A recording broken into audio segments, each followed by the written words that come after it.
আসসালামু আলাইকুম ওয়া রাহমাতুল্লাহি ওয়া বারাকাতুহু।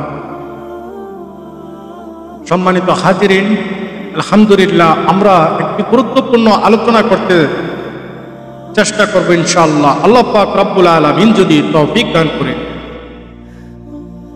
রাসূল পাক সাল্লাল্লাহু আলাইহি ওয়াসাল্লামের হাদিস বুখারী, আল্লাহর হাবিব সাল্লাল্লাহু আলাইহি ওয়াসাল্লাম ইরশাদ করেছেন,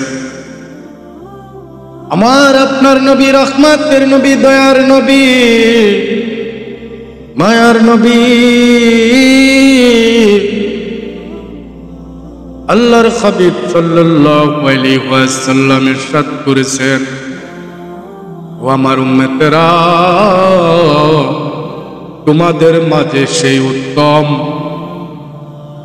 আল্লাহর হাবিব বলেছেন, ওই ব্যক্তি উত্তম যে ব্যক্তি কোরআন শিক্ষা দেয়, যে ব্যক্তি কোরআন পড়ে, যে ব্যক্তি কোরআনের শিক্ষা আরেকজনকে গ্রহণ করায়, নিজেও শিক্ষা করে, নিজেও কোরআন পড়ে, নিজেও আরেকজনকে কোরআন শিক্ষা দেন, দ্বীনের আলো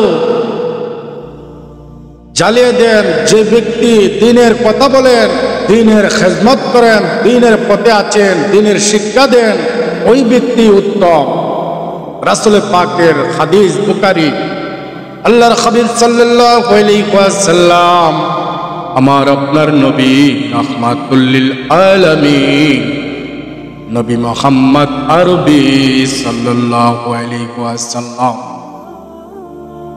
আমার আপনার নবী রাহমাতুল লিল আলামিন নিজের জবানে বলেছেন, ওই ব্যক্তি উত্তম।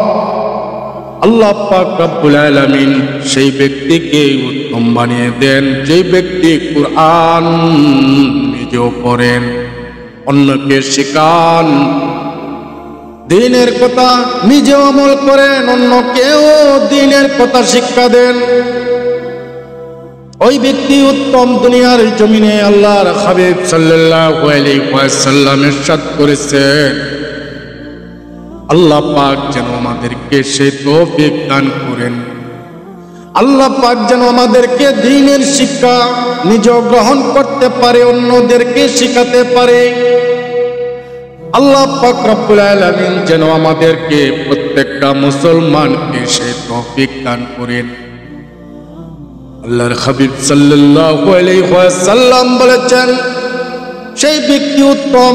আল্লাহ যেন আমাদেরকে উত্তম কাজ করার তৌফিক দান করেন। আল্লাহর কাছে সব সময় দোয়া করব, আমরা সকলেই যেন এই উত্তম কাজগুলো করতে পারি। আল্লাহ পাক যেন তৌফিক দান করেন।